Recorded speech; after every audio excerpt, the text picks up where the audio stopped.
So each crime scene has a feeling, This is still searching. and the only time there's a certain, with all the years, the thing that led to the Criminal Investigation Center and Dr. Kunkel and I with the Cold Case Analysis Center program, which we took to SAGE at St. Rose, is that through the experience of teaching and using crime scenes, you start to get a feel for a crime scene. Like one case, you'll look at it and you're like, no, this person knew the body here from just the way it's handled. How do you know? You feel it. You know what to look and you get a feeling, and you can't put it into words anymore. You get that after teaching repetitively about deviance and applying it to crime scenes and how people think to harm people and violence and many different levels. And also, I teach stuff about victims too and the impact. Both are looked at. Especially when you look at the really depraved cases, right? Blood, the interpersonal, strangulation, rape, so on, right? You got to always go down the line. He goes, okay, let's look in the area, and then when you look at unresolved cases way back and even to today, there is a serial killer around the corner. Even though we don't have many, they're active, especially when you look historically, over the decades. And you got to push them away because, as I said, you're more likely to get schizophrenia than be attacked by a serial killer. So you have to. That's the good kind of way to do your checklist. Okay, he looks good, but let's push him away. Okay, let's talk about, so Ruth Whitman with Colony Police. Yeah. So that is out there. We've talked about it already. So, when we worked on that case, hopefully they're getting close to the DNA comparison swabs for the exhumation right now. But Robert Garrow kept coming up. We push him away. Okay, he's a serial rapist and killer, over the decades. We'd push him away, and then he'd come back. Oh, he was seen at the fire where the victim was last seen. I'm like, no, push him away. So when they keep coming into the picture, he started to become more of a viable suspect, right? But the people in general that are more likely to harm you are people who love you, your friends, or maybe a drug addict. A simple kind of scenario. So you have those elements, so you can't look at the serial killers. They're the less likely. They're the ones who are more organized. Possible, yeah, but we can't look at them seriously. And in most cases, I'm thinking about cases right now. Which ones can we talk about? Yeah, not only but in generality, most cases, they are people that you know. When it's truly serial, it's dark. And I can say the dark would be for people to understand. It will be presented like the Jack the Ripper cases, which are out there. That's serial. It is clear. So it needs a level of sophistication, planning. The impulsivity and disorganization could be present. We can talk about that, but it's really not likely. You could put it together. Yeah. And not that many people, and this is the problem with TV, they think these serial killers are like, no, I only rape and kill. No, I don't beat my wife. No, I don't drink. Well, yeah, they do. I don't steal. No, they do. Okay, you see? Yeah. So, they're not, they don't specifically focus on the crime. They are generalists. They, even though it's a talk about cross-situational inconsistency and knows how to behave well when you need to get something.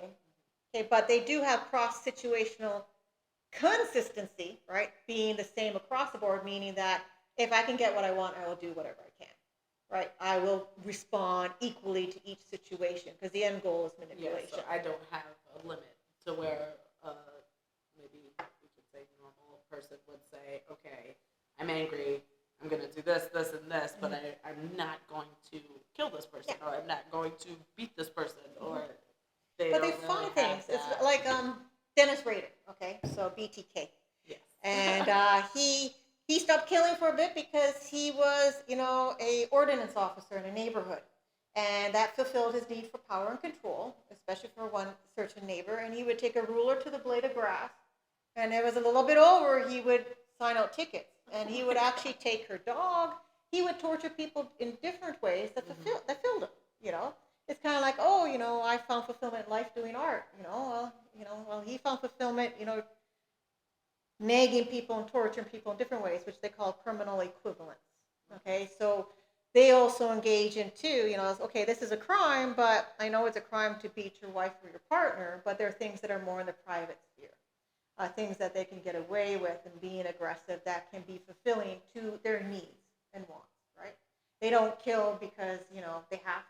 Like, oh no, my quota, my quota, I gotta kill this month. It's summer, No, it's not like that. All of a sudden it's like that craving, that compulsion that starts driving, and it is interesting. But that craving comes up only if these equivalents aren't satisfying the need anymore. When we're talking about that type of killer, but in most cases it isn't. We try our best to push them away, and you really have to, you start developing a field by looking at the crime scenes and saying, okay, well, this is a lot of anger here, or this was pretty sterile, calculating.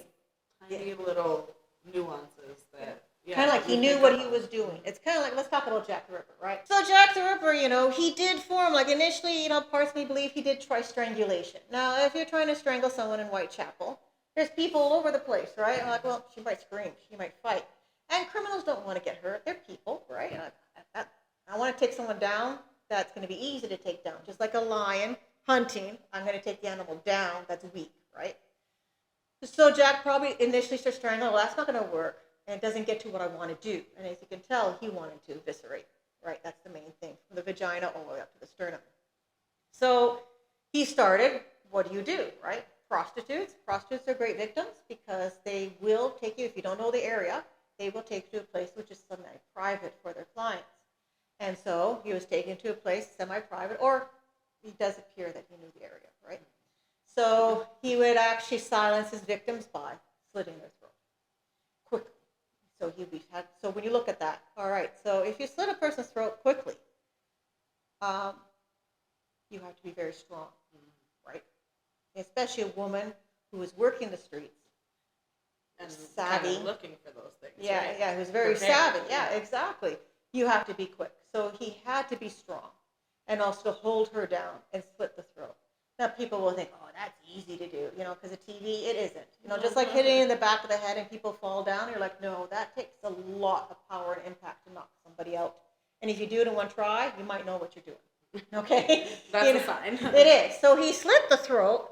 So he had to bring equipment with him, okay, which wasn't left behind. So he came prepared. You see how that deducts there? So he came prepared, and he slit his throat. But then here's the other element when it mixes together. Sometimes he would slit the throat all the way to the vertebrae. That's a lot of anger. Yeah. That's transfer of emotion right there. Okay, just utility, slitting the throat, bleeding out, right? Okay, she's dead now. She can't fight. Exactly. How far did you go with this, right? So you slit that, and then the next step is he was running out of time, right? Because I think on average, based on stride with the police officer doing his patrol, he had 10 minutes and he knew he had 10 minutes, right? And he eviscerated her too. So we know he operated within 10 minutes to do what he did to the bodies, except for his last known victim. Yeah. So he eviscerated sharply, and he was able to remove organs. You see how everything starts coming into place, and you start setting up this idea of who possibly could be Jack the Ripper. Now, everybody's focused on Kosminski, even Dr. Kunkel is too, but I have a lot of questions like, how did he know how to remove the uterus? How did he know to find the kidney? That's what I love about you, the questions. Like, no, it is not that. How? No, it's more like, how, I'm not going to say I'm like, you got to be open to everything, right? Because if you have blinders on, you're never going to, try to understand the behavior and present. It's always continually question. And you could even be questioning when you have the person too. There's still questions. People interview killers, why?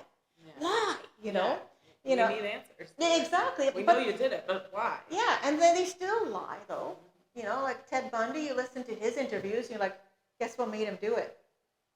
If you look at it, pornography made him do it. And it's over and over again, but that was the trend then. But that shows how the psychopath adapts and takes words from others, in the treatment communities. Like, he knows what to say to make people go, that's right.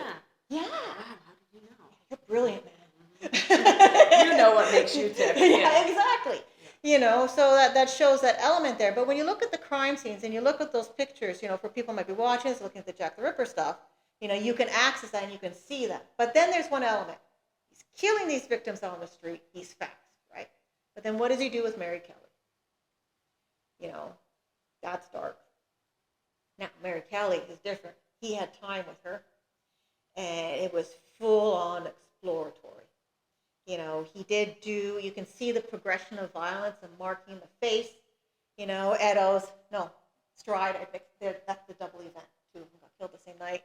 You start marking the face, and then you look at the face. You talk about the undoing, the idea of mutilating the face. And mutilation has so many different meanings of location. So he went full out with her, but he did pose her. He did treat her like a body of meat. He strung up her intestines. I don't want to go further, but you know what I mean? I don't know my audience.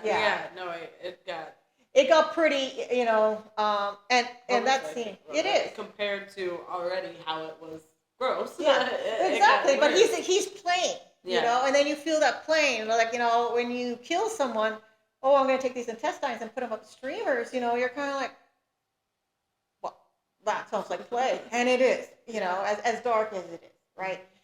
So each crime scene has a feeling to it, and what you can take with it. So in many cases, they're clean. But then you have people that strike. Like Jack the Ripper struck, and it was a very short period of time, the evisceration and so on. But other people know how to strike to cause pain. There's something called procurism, and I don't know, are you familiar with that term at all? So usually I try to take a knife or something like that. I always swear I should take a knife to class, show people what it is. But procurism is usually the offender takes a knife, and what they do is they stab the victim quickly, and they only stab this far. Now, why would you do that, right? Right, that's just painful. It's torture. Yeah. Procurism is torture. Many people will look at cases, and Dr. Kunkel could definitely elaborate on this, about how, just because you don't have sex with a victim doesn't mean it's not sexual. Just stabbing in the abdomen, stabbing of erogenous areas, burning lips, that's sexual. And people can overlook it. Or even stabbing or mutilation of the back, you have to look at that and say, okay, is that sexual? Because usually people who, if you're a man and you kill a woman, you're more likely heterosexual or bi.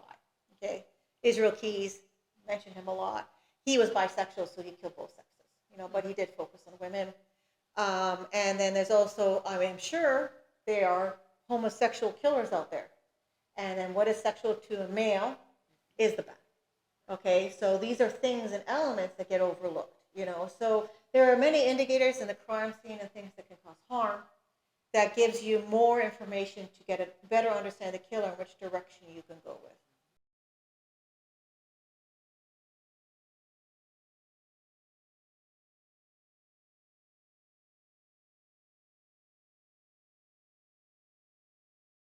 This is Still Searching.